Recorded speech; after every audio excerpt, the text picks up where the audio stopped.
আজকে কালীগঞ্জবাসী আমি প্রতিটি ফজরের নামাজ পড়ে কোনো না কোনো মসজিদে পড়ি, তারপর সারাদিন মানুষের কথা বলি।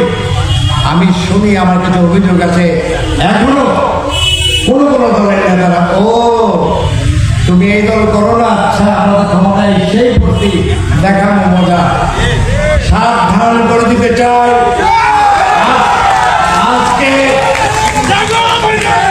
আজকে 10ই সেপ্টেম্বর, আজকের পর থেকে চোখ লাগে আমাদের কালীগঞ্জের কোন মানুষের দিকে তাকিয়ে কথা বলা হয়, তার কঠিন জবাব দেওয়ার জন্য সমস্ত জনগণকে সাথে নিয়ে আমরা ঐক্যবদ্ধ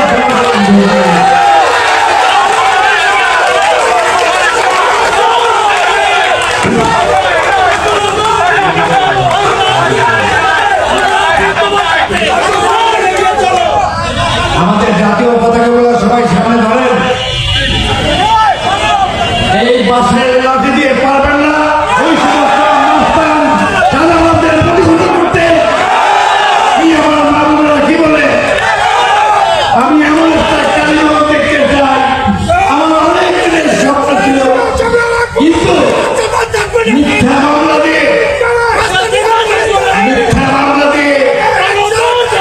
আমাকে জনগণের কাছ থেকে দূরে রাখা হয়েছে। আমি জনগণের জন্য কিছু করতে পারিনি। হয়তো 3-4 লোকের মাত্র চাকরি দিতে পেরেছি, কিছু লোকের ব্যবসার ব্যবস্থা করে দিতে পেরেছি, এবং বেশ কয়েকশো লোককে আমরা বিনা পয়সায় বিদেশে পাঠাতে পেরেছি।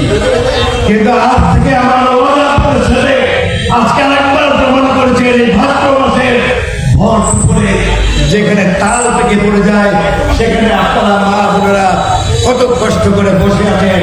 আমি আজকে নিজের পায়ে দাঁড়িয়ে ওয়াদা করছি, আমার স্বপ্ন বাস্তবায়িত না হওয়া পর্যন্ত আমি আর ঘরে ফিরব না। আমি গাজীপুরের DC, SP, OC, additional SP Yunus সাহেবকে আমি মাত্র 30 দিনের সময় দিতে চাই। এই 30 দিনের মধ্যে আপনারা জানেন কারা এবার খায়, কারা এবার ব্যবসা করে, কারা ডিলার, না থাকলে আমার কাছ থেকে ছবি নিয়ে দেন।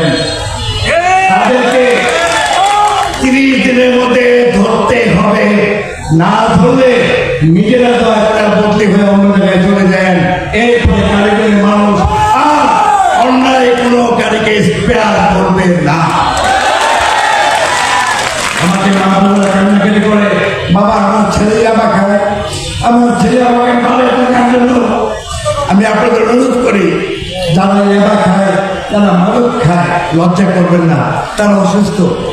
জনতা দলের পক্ষ থেকে আমরা হাসপাতাল ভাড়া করেছি, সরকারি হাসপাতালের সাথে যোগাযোগ করেছি। আপনারা গোপনে আমাকে দায়িত্ব দেবেন। সেই সমস্ত যারা এবার খেয়ে মা বাবা অত্যাচার করে, ওরা কিন্তু বুঝে না, ওদের রাগ করবেন না, ওরা অসুস্থ, ওদের চিকিৎসার ব্যবস্থা আমরা করবো ইনশাআল্লাহ। কিন্তু যারা ব্যবসা করে, ইয়াবা বিক্রি করে, মাদক বিক্রি করে, তাদের সঙ্গে কোনো আপোষ নাই। প্রশাসনকে বলি, আমাদের হাতে আইন তুলে নিতে চাই না, কিন্তু যদি আপনারা বারবার ব্যর্থ হন, নিশ্চয়ই মনে আছে 36শে জুলাই 36 দিনে কি হয়েছিল, সমস্ত পুলিশ বাহিনী আগুন জ্বালিয়ে দিয়েছিল। কাজেই সাবধান। আমি নিজে 5 তারিখে এসে কালীগঞ্জের থানাকে রক্ষা করি। কালীগঞ্জ থানার মানুষ কত ভালো, একটা ভিন্ন কালীগঞ্জের পুলিশ দেওয়া হয়। কাজেই আপনারা কালীগঞ্জের মানুষের কাছে কৃতজ্ঞ থাকুন, কালীগঞ্জের মানুষকে শান্তিতে থাকবেন। 30 দিন লাগে না, মাত্র 7 দিনে আমরা জানি আপনার ইচ্ছা করে প্রতিটা মাদক কারবারিকে ধরতে পারবেন। কালকে আমার কাছে লোককে মাদক সহ ধরা হয়েছে, তার বাপ মা কান্নাকাটি করেছে ছাড়াই দেওয়ার জন্য। আমি ওদের রিপোর্ট দিলাম, যারা আসলে তারা ব্যবসায়ী। আমি বললাম আমার বাপ যদি হয় তাকে ছাড়া যাবে না।